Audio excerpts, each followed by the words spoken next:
Guys, in the previous video, we were talking about capacity, and we said that all columns have their own capacity, and the capacity is really referring to the number of charged species or site locations that's on the surface of the stationary phase.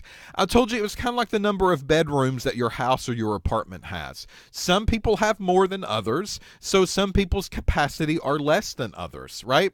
So if you only have 2 bedrooms, you can only have a certain amount of people that can stay there comfortably before they move on to maybe the next relative that they want to come down and spend the week with, or spend the 2 weeks with, or spend the month with, just because they want a summer vacation at the beach, right?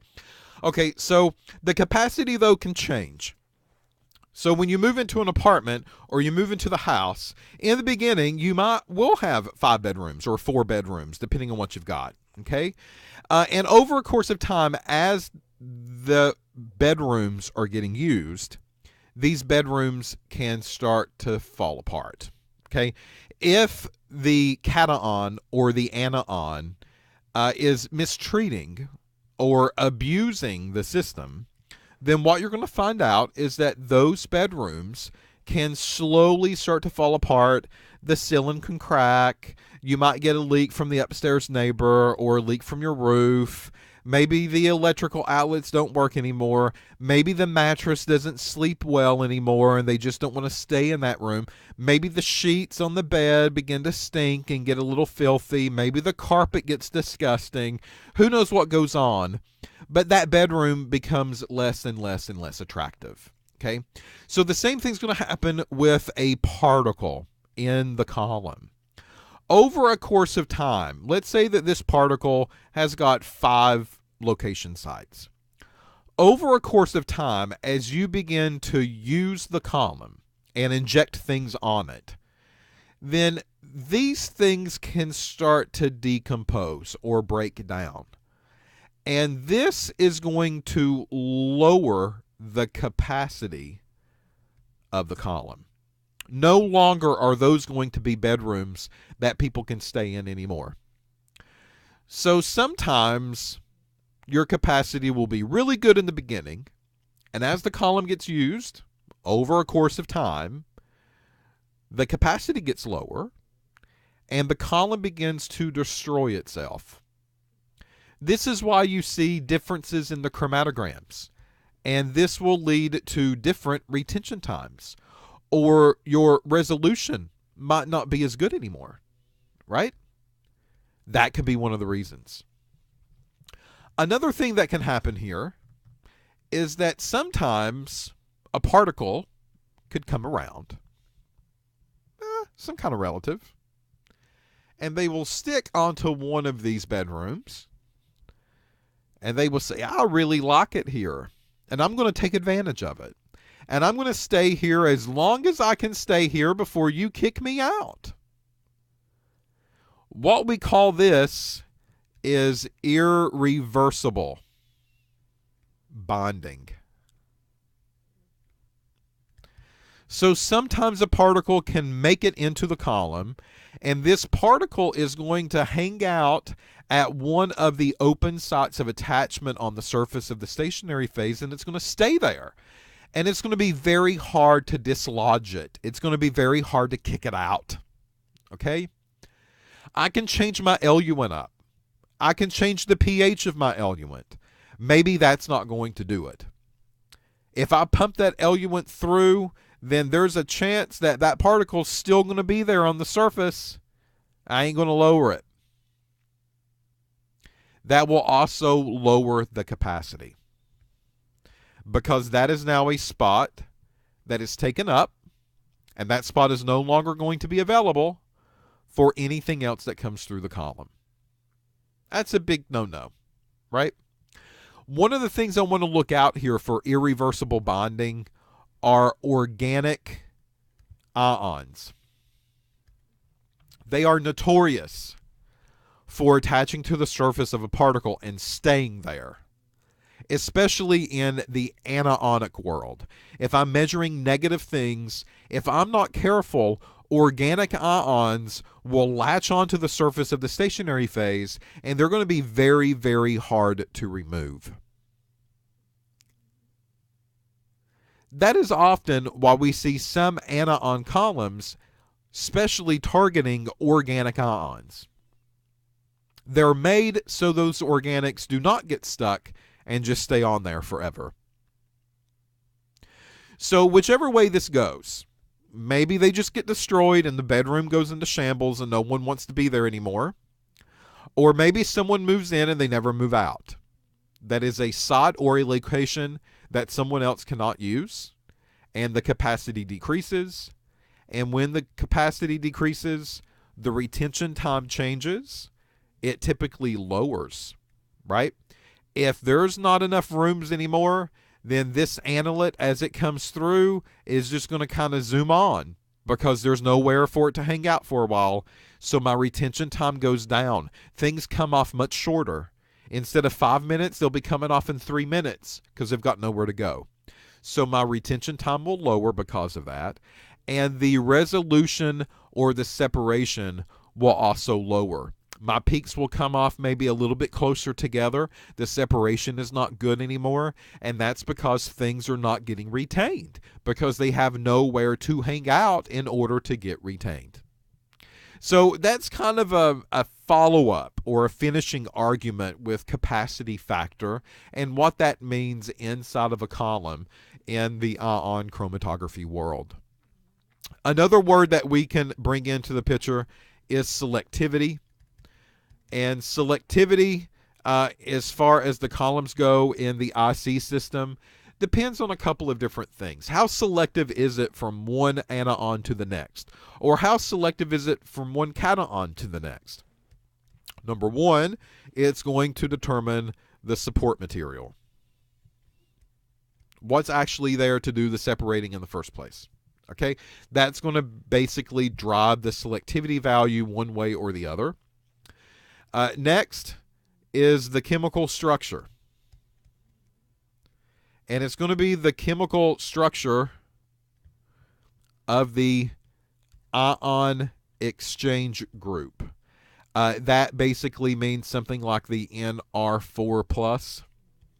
What are the R groups? Okay, that's the ion exchanging group.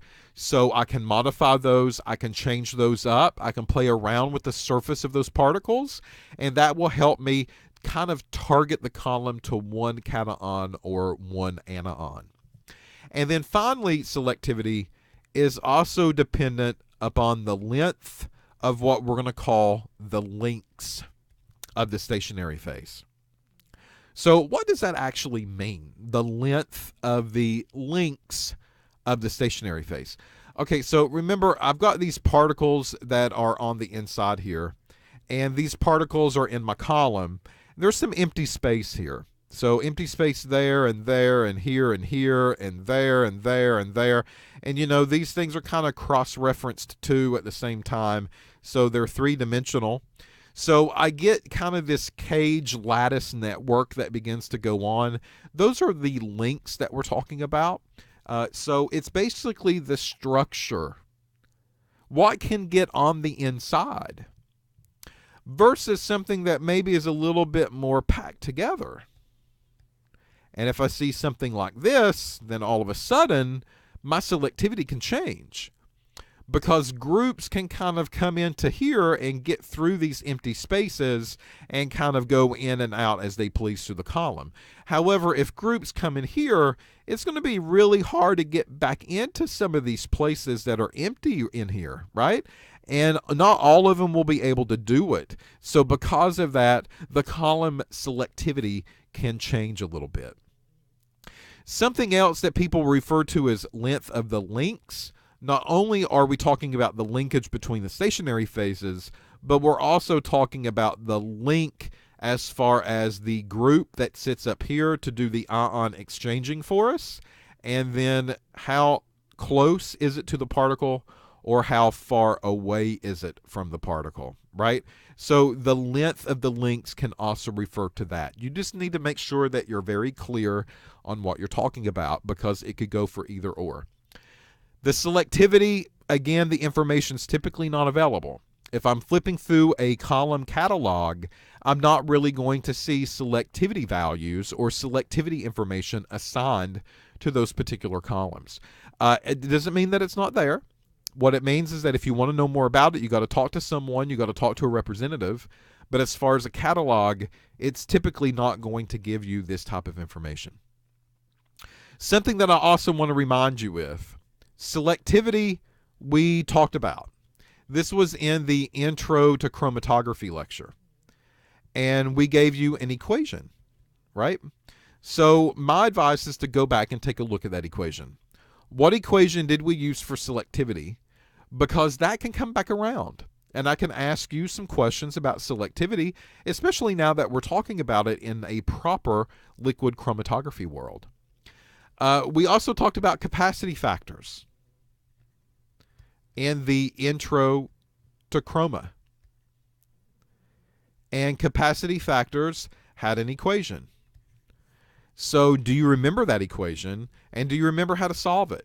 Remember, I'll give you the equations that you need for the test. You just got to be able to know what they're used for and what numbers go where. So these two words we have discussed already in a previous lecture, weeks and weeks ago. And they're coming back around again. And now they are specifically really applying to the ion chromatography world extremely well, right? So capacity and selectivity are both terms that are a review term for us, but they also have equations that I don't want you to forget about either. They're out there. We're just not going to talk about them this time around because we've already done it. Selectivity, as we talked about before, it's really the interaction between the stationary phase particle and the anion that is coming into the pitcher, right? So selectivity is due to an interaction between these two things. How are they hanging out with each other? How long are they going to be there for? How hard is it going to be to dislodge them from the surface and push them on through the column and out the other end? And it really depends on a couple of different things. Number one, it depends on the charge of the ions. So this is something that we kind of talked about before, and we've related it to retention time. It also it's also referring to what we call the hydrated, not hydrogen, hydrated.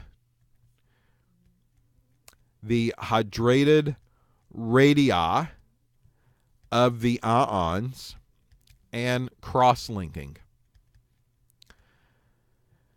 Just a couple of seconds ago, I told you about stationary phases. I told you got to be careful. These stationary phases are kind of interacting with each other. Creates a grid network. This can also be called a cross-link. Remember, I told you a while ago, a few seconds ago, that term can be used to describe more than one thing. Well, here's another term that can be used to describe those lengths or that lattice network between the stationary phase. So cross-linking and hydrated radii basically means that these things need to have a liquid solution that passes them over. And number three, it's the ability of the ions to disrupt the hydrogen bonding of the water. So as the mobile phase comes through, the mobile phase has a tendency to kind of hang out with those positive charged species as well. Remember, in one of those pictures, there was an OH that was fully there. Well, water can do it too. Water's polar. It's got a negative end. That negative end can be attracted to the surface of the stationary phase. And you have to rely on your analyte to come into the picture and be a bully and basically say, water, pew, you're gone. I'm going to push you out, and I'm going to take the spot. So this bully's got to come in and basically give water a run for its money, okay? So water is going to get displaced. That is what we call the ion disruption. If the ions are not strong enough to disrupt the hydrogen bonding, then those spaces are going to stay full, and that ion will have nowhere to go. So it's got to take up for itself. It's got to look after for itself, and it's got to make sure that it has a home that it wants temporarily and in the meantime, it's got to kick hydrogen out. It's kind of like the little brother or sister that you don't want around, okay? If you have to share your bedroom with a little brother or a little sister, that can get annoying sometimes. So water is that little brother or little sister. And you're going to have to go in and you will kick that person out of your room and you'll lock the door and you'll say, I'm going to stay in here for a little bit. You go do your own thing. Leave me alone. I need some privacy. So that's kind of what's happening in this scenario. Then the ion will eventually come out of the room. The ion will eventually decide to leave, and that little brother and sister can go back into that bedroom after that point and kind of take place and kind of get lodged there for a little bit until that ion comes back into the picture. Okay? So that's a little bit about selectivity. In the next set of videos, we'll talk about efficiency. Again, it's another term that we've used before. We've talked about efficiency. We've talked about maybe some equations that relate to efficiency. And now we'll go into a little more detail with them.